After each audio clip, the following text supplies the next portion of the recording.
It is February 11th, and we are bringing you a brand new edition of Two Putters and a Louisville Slugger, the best sports podcast that talks about everything under the sun, but mostly golf. Cade, how you doing tonight? I'm doing good, man. How are you? I'm doing pretty good. Big Mountaineer win. Can't wait to get into it. But first, A-Flow, what's going on? Just coming off a fresh COVID scare. Close buddy I was hanging out this weekend tested positive the other day, so I think I'm still clean with some antibodies, but we'll see. Have you tested? Nah, but I work from home anyway, so I'm not going anywhere. Yeah. You'll be all right. Yeah. COVID. But all the other people who were in contact have tested negative so far. So that's good, Abe. You can thank me for those antibodies. Yeah. Thanks, Kate. Shout out. You're not a dick at all. You guys took a lot of money from me that weekend, but we had a great time. We met a guy named Radar. So it was we did. Interesting guy, Radar. Yeah, he was. Yeah. Had some really strong opinions.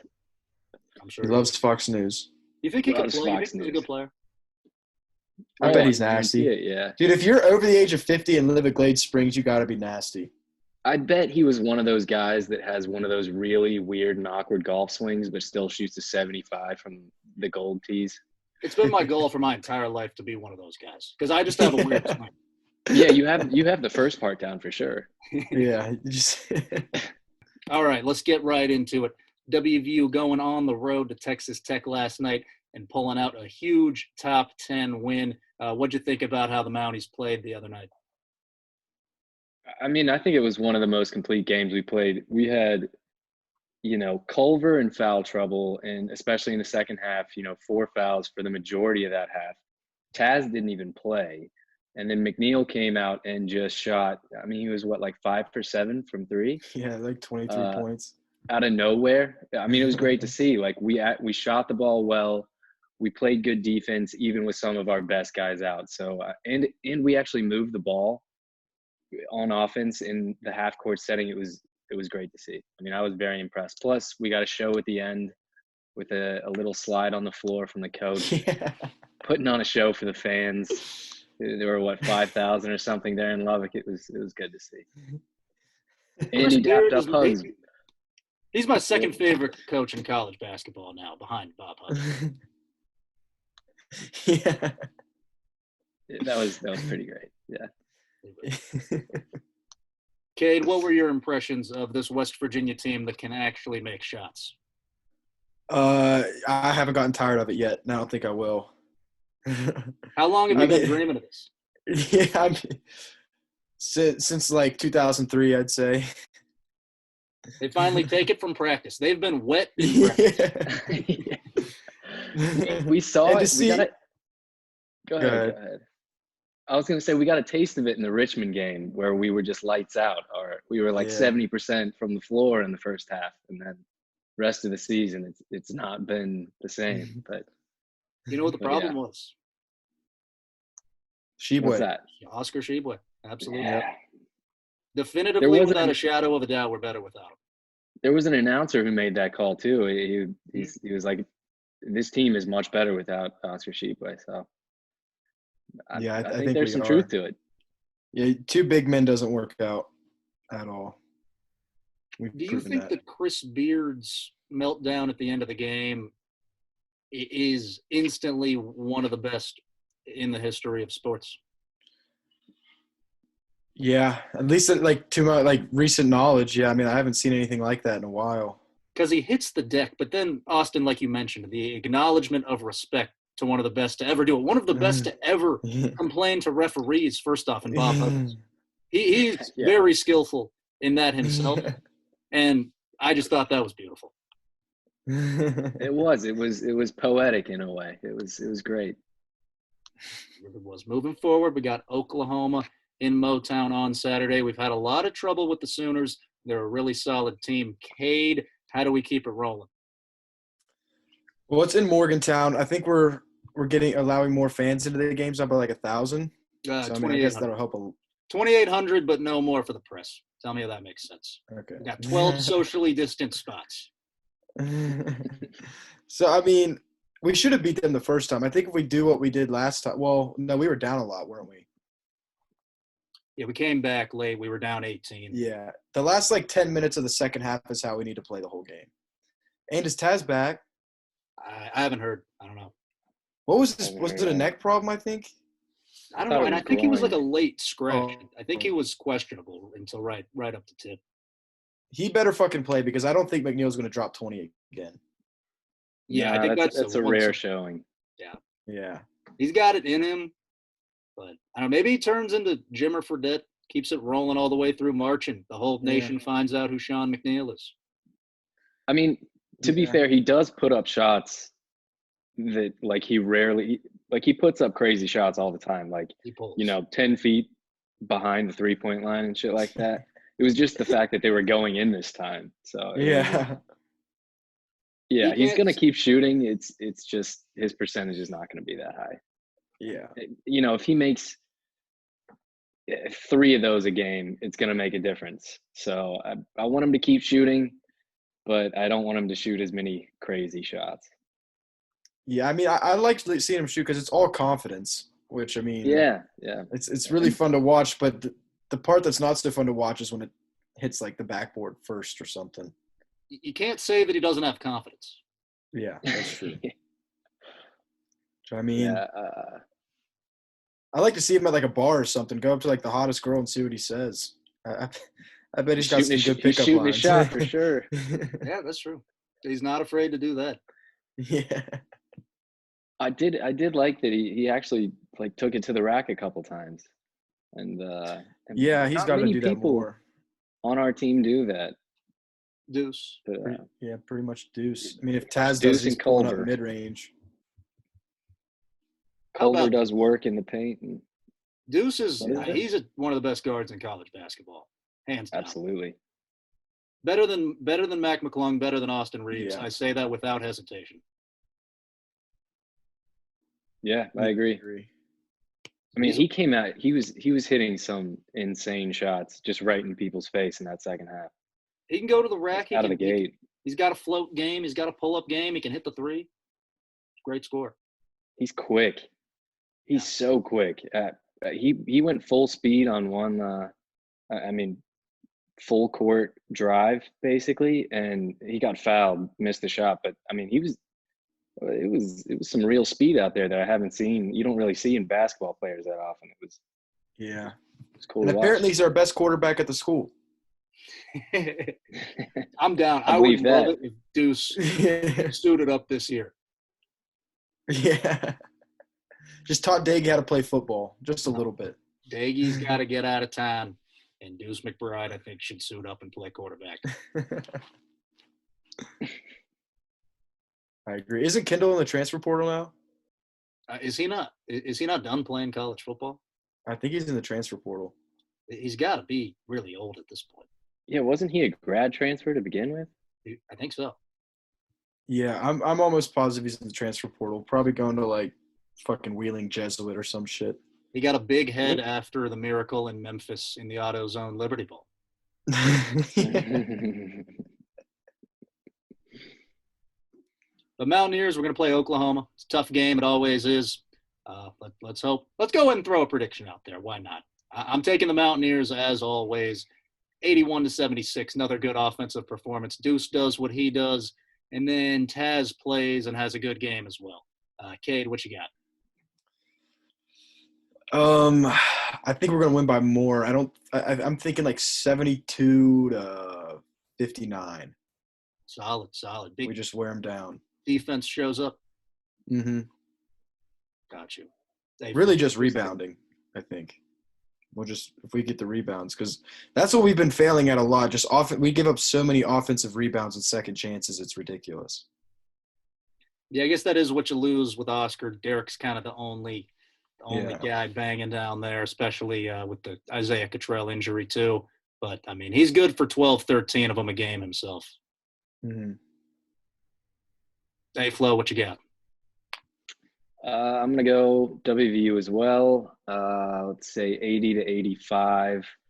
Yeah, I think it's another tough game. But as long as the offense keeps rolling, I think I think we'll pull it out. All right, so we are all on the Mountaineers.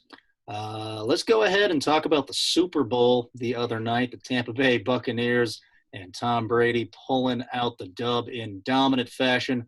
Let's just get this over with. Cade, you were right. We were wrong. Go. Thank you. That was a horrible game, though. That was probably the worst Super Bowl I've seen. Snooze fest. It was other than the Broncos Seahawks, I think. That might be the only one that's Rams. worse. The Rams Patriots. At least it was a close game, though. Like, at least it wasn't a blowout. Yeah, but there were like how many points scored in the whole game? Like 15. Yeah, but I'd rather see a close, low-scoring game than a fucking blowout where one team just scores a shit ton. Yeah, I don't want to watch Patrick Mahomes run for his life the entire game Yeah. and have no chance. I agree, but I want to see some offense, like in general. I don't want to see 3 points on the board for one team. Yeah, but I mean, I would prefer a close game to a blowout, though, any day. yeah, I agree. And Brady, I mean, well, real quick, let's talk about favorites for next year. Can the Bucs repeat? Yes. I think they Everyone. might. I think it's a rematch in the Super Bowl. I haven't decided who's going to win yet. I saw a story. I don't know how true this is, but I saw that OBJ might be going to Tampa. I'd stop watching football if that happened. Come on. Why? That's worse than what the Brooklyn Nets. I guess they're planning on not being able to keep everyone, and they might trade for OBJ at some point. Who are they going to give up? Godwin? I think rumor Godwin's supposed to be back. I mean, it's I guess easier said than done, but Bruce Arians, I guess, heavily hinted that they were going to pay him. I mean, they have a lot of people that are going to be going into free agency. Like, you got to keep one of the two running backs, not both. You're going to lose one of them. It's okay, whatever. And then keep Fournette. If Brady's got Godwin and similar Evans, backs, yeah. You take Fournette.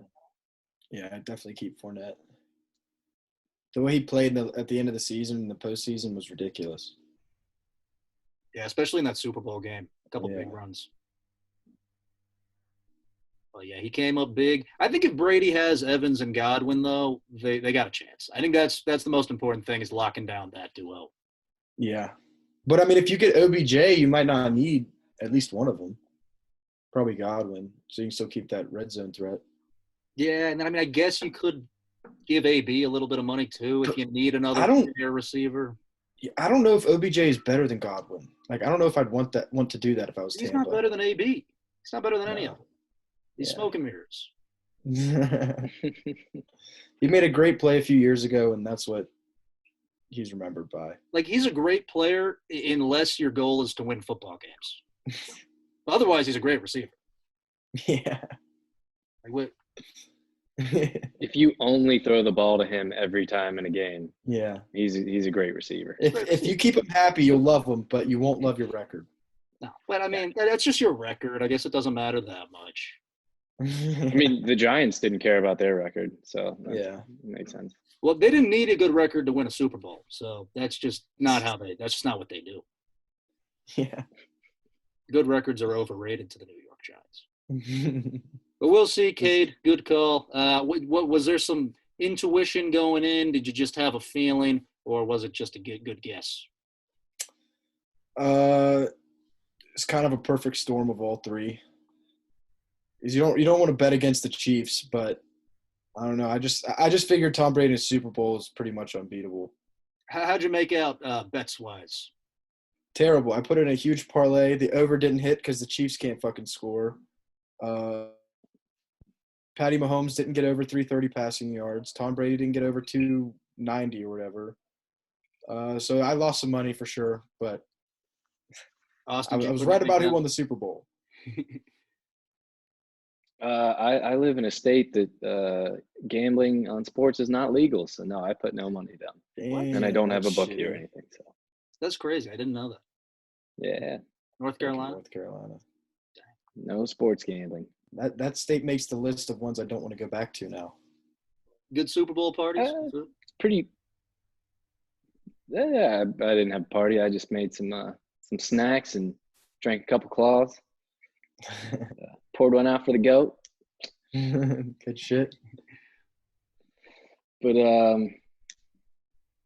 Yeah, I mean, other than no betting, North Carolina's a pretty good state. Okay. So you don't have to worry. You can just get a bookie. Tom Brady's really good. The Chiefs sucked. Anything else? Do we think the turf toe and the offensive line injuries had an effect, like a real effect? Who had turf toe? Mahomes. He's getting surgery for it in the Did he get that during the game?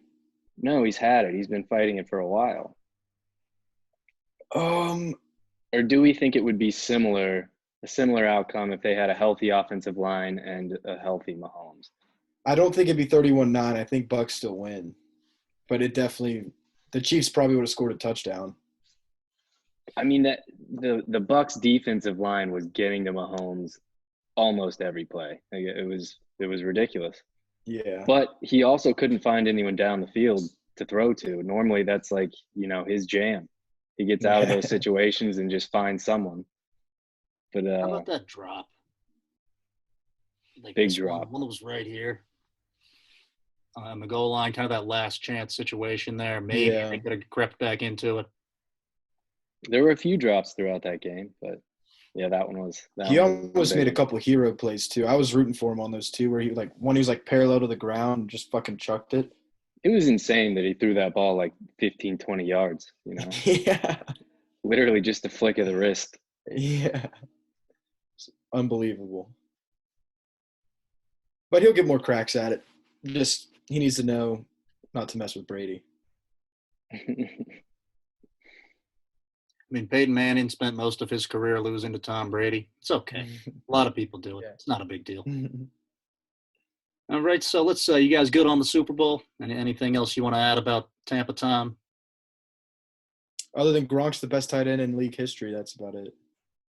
I agree. Best duo. No question. Good job, Kate. They made the right call going to Tampa together. They were just three. That was like they just were suppressed by the communist patriots forever. And then they just got to escape to Florida to just a democratic nation and just do whatever they wanted to do and enjoy freedom. And they're partying. That was yeah. The video of Tom, just someone pushing him away from the whole. That was crazy. The whole crowd. That was awesome. And when you got 7 Lombardi trophies, you can throw one to another boat. Yeah. They'll fish it out, Yeah. All right, so time to talk a little golf. We're a golf podcast is what we do. It's the winter right now. We could talk a little PGA Tour. Do you even know what tournament's going on right now? It's not really. It's the Pebble Beach Pro-Am. Yeah, big one. Oh wow. Any good? But still not that interesting. Still not that. No, especially DJ dropped out, and Spieth is playing well actually. We could. Yeah, didn't he get a top 5 or something last week? It was at least a top 10. Yeah, it might have been. Okay. I think it was a top 5. He had a chance to win it. Brooks out on 17. That was great. Yeah, Brooks won last week. First one in a while. Way to go, Brooks. You know what I like about Brooks? He comes up clutch in the majors. He does, yeah. Well, he also kind of dominates majors sometimes. Yeah. I mean, have you seen the picture of him standing next to Patrick Peterson? No. And he makes Brooks Koepka actually looks like a normal-sized dude. Yeah, that's true. Among the world of scrawny golfers, he's massive. Yeah, but you stick him next to a corner, and he looks like normal. It's actually he looked like just a normal dude. He is not a normal dude. I've heard Koepka say in interviews before that he doesn't even like golf. That's just an outlet for him to compete. Because I think he was a basketball player. I believe. I could see that. Gary Woodland played for Kansas, I think, one year, basketball. He did, yeah. Well, actually, I don't think he played basketball for Kansas. He might have played against them in one game. Yeah, he played against them. He played at a small school, I think. Yeah. And then he played golf at Kansas, I believe. Yeah, then he transferred to – yeah, that's right. Yeah. But I think Koepka was talking about watching golf. He says golf is boring to watch. You would never watch it on TV. Oh. There's only a few players that make golf exciting for me. So I could see where he's coming from. And, I mean, if you think that you're better than them, why would you want to watch somebody worse than you play? So I can understand that. That's fair. Yeah, I mean, I'll have to admit, like, even this tournament, there aren't a lot of super exciting golfers in the field. Yeah. I mean, like, Cantlay, I like when he's like in the mix in a big tournament, but I only like to watch him play when he's playing against some of the other best golfers out there, when it's tight at the top of the leaderboard. Otherwise, he plays pretty damn boring golf. He got like How's 62 today. Ricky, I think he was under par. He's under par. I know he had a bad Thursday last week. He's getting to that point in his career where you got to start to wonder if the major's going to happen. He's only 32. Only 32. He busted onto the tour in 2009. So he's 20. He started wearing his flat bill hats. A whole new brand of douchebag was born. All over the world of golf. You says the guy wearing a flat bill. This is a like normal. This is not a golf flat bill. This isn't like a bright orange Puma. So are you telling me I'm talking about the Ricky Fowler uniform? You've never played golf in a flat bill? You've never played golf in a flat bill? Ricky Fowler probably wouldn't wear this. Is all I'm saying. I mean, too normal. If he had a matching shirt and pants, he would wear it potentially. And shoes. And shoes, and grips and head covers and bag. And if his ears were tucked into his hat. But you guys played like the junior golf stuff. When he first got good, how many kids started dressing that way? It was always the younger kids. It was the really young ones. Yeah. Because I didn't get into golf till I was like 16. But you would always see, like 9 and 10-year-olds out there rocking the flat bill and the Puma, like bright shirts. Yeah, and their parents have like a bag full of oranges and waters for them walking around helping them find their golf balls and shit. Yeah, and they're all just yelling at their parents the whole time because they're entitled pricks. Full cart too. What is it? Full cart as well. Yeah, full cart. No, they just made their parents carry the bag. Yeah. Either way, that brings us to our main topic of debate tonight. Ricky Fowler. Will he win a major? Kate, I'll start with you. Yes, he's going to win a major. Dude, he's got like 15 years left. That's 60 chances. I think he's going to get 1 out of 60. Why? What do you think he wins? I think he wins at Augusta because that's the one like staple. Like there's always a major there. He'll get most like acquainted well with that course, and I think eventually he's going to get it. I don't think so. I think he's going to get a slick 4-footer on Sunday that he doesn't know breaks, or he's going to put it in the water on 12 because he doesn't know that the pond's there, or he's going to slice it right into the azaleas on pick any hole. I don't think Augusta's the place. I think if he gets a still day at a British Open and he Schwazens his way to a major, maybe he'll be able to do it there. I don't think he's got the game to navigate major championship golf. British Open was what I was thinking. If he wins one, it'll be at the British. When he wins this Masters, I don't want to hear it. And is the British even going to happen this year? It is. I was reading something about that. Like, yeah, okay. And it's like it's supposed to July, anyway. Or is it June? Around there. It's in the summer. Well, it's one of those J months. It's not January. But no, he's going to win the Masters. He's probably going to – honestly, I think he's going to get more than one. But if he just gets one, I'll be hyped. But what about his game gives him a shot? Dude, he's a great putter. He is a great putter. Great ball striker. He's not a great ball striker. He just can't do everything all in 1 week. There's going to be a 4-day period where he is the best golfer on the planet, and he's going to win. I tell you what I think Ricky needs to do is get Butch Harmon back. Maybe divorce his wife because since he got married, he sucked ass. Yeah, I don't think he's focused on golf that much. Because I couldn't focus on golf if I had that walking around me. I mean, she's so hot. It's insane. And isn't she like an Olympic athlete too? Yeah, she's a pole vaulter, I believe. I mean, good for him. I'm kidding, Ricky. Don't divorce your wife. You'll never see this anyways. But yeah, he might. Yeah, I think he needs to get back to like the 2014 Ricky Fowler where he completely changed his game. He changed his entire swing basically. Had a couple months where he couldn't make a cut and then he got top 5 in all majors. And then That's I Butch think Harmon. He needs to bring him back. and then won the Players like the next year or a couple years after. So if he gets back to, I think, really focusing on golf, opposed to, partying with Jordan Spieth and Justin Thomas and in the Bahamas and all that fun stuff and just having a smoke show for a wife, I think, he's got to just put a little more focus in the game. And I think the same could be said for McIlroy. I mean, since he he had a kid too, but so that's a different ball game. But since he got married and whatnot, he's kind of seems like lost his focus on winning as well. So they got to get that edge back. It just seems like they're out there, they don't have that Tiger mentality where they want to win literally every week. They're very What's NBA. more likely? They remind me of the NBA. How? Yeah, that's actually a good analogy. They just want to hang out and be friends and chill out. They're not competitors. What's more For likely? the Ryder Cup. All right, you guys can be friends at the Ryder Cup and then get over it. What's more likely? Ricky gets 1 or Tiger beats Jack's record? Tiger beats Jack's record. You think that's more likely? Ricky gets 1 is way more likely. Yeah, I think Ricky getting 1. I just straight up think that like Tiger's gonna break Jack's record. Like I mean, I hope so too. But if like I had to choose, I mean, obviously, if I had to pick one that what I'd rather see, it'd be Tiger. But like more likely, I'd have to give the edge to Ricky. You're talking more like gun to the head. If you're wrong, you're dead honest to what do you think's gonna happen. Yeah. Then you have to really. I mean, if it was like, what do you hope happens?